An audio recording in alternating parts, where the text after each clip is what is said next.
I kind of hate that I'm saying this, but looksmaxxing is actually one of the most effective ways to change your life. And if you don't know what looksmaxxing is, at its healthiest level, it's about putting effort into maximizing your looks. Therefore, looksmaxxing. Pretty face, pretty tempting, but pretty taught me ugly lessons. Pretty had me giving more than I was getting. So if pretty don't come with something, well then I did it. You can be mad about it all you want, but the way you look is the most influential factor in your external success in life and in the way other people perceive you and treat you. Hello, 911 emergency. There's a handsome guy in my house. Oh, wait a second, cancel that. It's only me. Now, for what it's worth, I think the looksmaxxing movement has gone way too far with all of the mewing and jelking and bone smashing, with teenagers chomping at the bit to put themselves under the knife or start Botox and fillers before they even turn 21. Houston, we clearly have a problem. The pendulum always swings too far, but the cold hard truth is that people treat you differently based on how you look. Ask anyone who has lost 100 pounds. The fact of the matter is, good-looking people get away with murder, literally. The jury is out. It has been scientifically and statistically proven that attractive people are given far lighter sentencing for committing crime than less attractive people. Another fun fact is that the average of a man's income increases in correlation to his physical height. And it doesn't stop there. Studies are conclusive in finding that people are far more likely to trust and to listen to people who are more objectively attractive. People literally attribute positive character traits to attractive people and negative character traits to unattractive people. And you may argue that it's all some unfair societal construct, but even infants respond more positively to attractive faces. It is what it is. It is what it is. The halo effect is very, very, very real. This is a fact of life that must be accepted. Denial of it is just delusion, and that will only negatively affect you. And I get it. It's not fair. You literally could have two people say the exact same thing verbatim, but if one of them has a face that is nicer to look at and a voice that is nicer to listen to, that person's statement will be listened to and respected and validated at a far higher rate, at least at face value.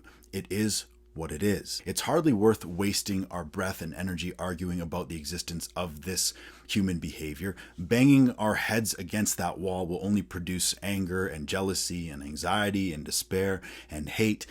Instead, it's probably more productive to meet this reality head on with acceptance and then ask ourselves how this game applies to our unique lives and experiences. We are all dealt cards to play, and all we can do is play them to the best of our ability. I honestly feel a little bit even uncomfortable talking about this concept. I sat on the fence for some time before making this video because I want to do my best to make sure the things that I am saying are more helpful than they are harmful.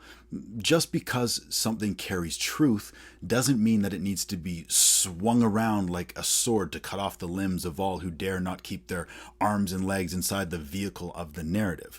But the cold hard truth is that if you want to be more successful externally, the way you present yourself externally will be an overwhelming factor in that game. I just don't want this idea to push people into a position of despair if they don't look a certain way, like a fitness model. We are all being sold delusional and unrealistic levels of perfection by the machine of social media and its influencers.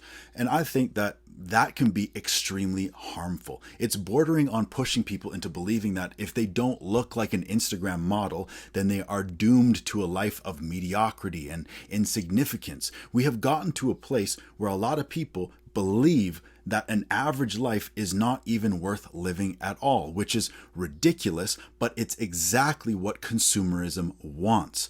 Many of the biggest multi-billion-dollar businesses and industries profit the more people hate their lives and their bodies. Some of you listening to me right now may be shaking your fists and thinking that I'm promoting vanity and narcissism by telling people that the way that they look is of great consequence.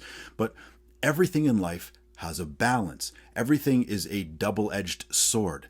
Yes, vanity will poison your blood, but taking care of how you look and how you are presenting yourself to the world is also an act of self-love that sets a good example for the people around you. It changes the way your body feels and how you feel about your body. You just have to be careful of your ego.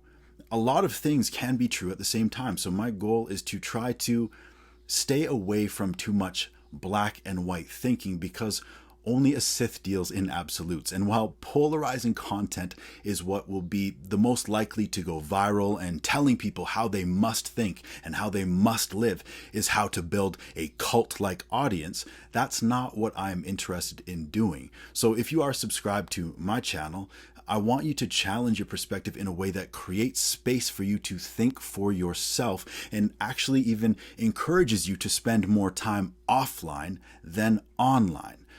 For example, one of the issues with this topic today is that it can become chronically online and toxic real quick. But if you go outside and plant your feet in the grass and have a look around you, you will see that the majority of people building relationships and families are not supermodels. So this idea that you have to be devilishly handsome to engage in relationships is absolutely and unequivocally false. It is a lie that becomes a cope. It becomes an excuse to blame for a lack of success.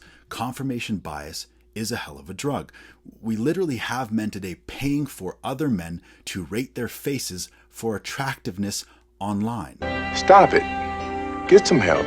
It's this whole idea that if you aren't attractive enough, then you are not worth relationship or love. And as soon as you start to feed into that idea, that you are in trouble. But what they don't tell you is that a lot of the self-help gurus and personal trainers and online influencers, they want you to believe that you are not good enough, because then they can sell you products.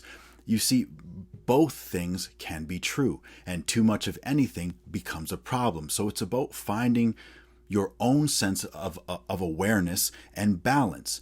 Looks are important. Taking care of our bodies is important. The way we present ourselves will affect the way that we will be treated. But at the same time, the guy who is obsessed with how he looks and tries way too hard is an insecure tool and will also repulse any chance of healthy relationship. Besides, another reason why you should not beat yourself up too badly about body and looks is because the standards today are absolutely ridiculous and unrealistic. For 99% of all of human history, there may have been a handful of genetic lottery winners within the radius of your lifetime and existence. But now, thanks to social media, you are comparing yourself with every single Photoshopped Instagram model alive who has access to the internet 24/7. It is ruining our perception of beauty and normalcy. You don't have to be perfect. You just have to be in a state of progress and purpose and process. So level up your hygiene. Learn how to dress well. Move your body. Treat it with love and respect. Run, climb, explore. You don't need to have a six-pack, but looking like your body has more adventurous habits than sedentary habits will make you far more attractive and will command far more respect. All of this said, I think it's vital to remember that the way you look may get your foot into a lot of doors, but it will never build a home. Everything you build from a position of external validation will be nothing more than houses of cards built on sand. But don't worry too much, because such people will always be met with blissfully ignorant relationships that reflect their own lack of capacity for depth. And if you are watching this video, it's likely that you've at least moved past that level of self-awareness. Taking care of your looks and your body is an act of self-love and self-respect, just as it is a tool that greatly affects the way that you will be perceived and treated in society and in relationships. But still, it is not the end-all be-all, because what I think people truly lack and what they are truly seeking is a sense of meaning and purpose and impact, to feel valuable and accepted. And I think that is the core purpose of looksmaxxing. We want to look good so we can access greater levels of external validation and feel more accepted. And while there's nothing wrong with that, it's a cup with a hole in it, and it will never be enough. No external source can ever satisfy an internal leak. In the paraphrased words of Dostoevsky, it is a lack of meaningful work that drives a person to stark, raving madness. No matter what you do to look good and seek acceptance and validation, all of it is just vain and vapid if you do not have substance and meaning and a sense of real value in your life.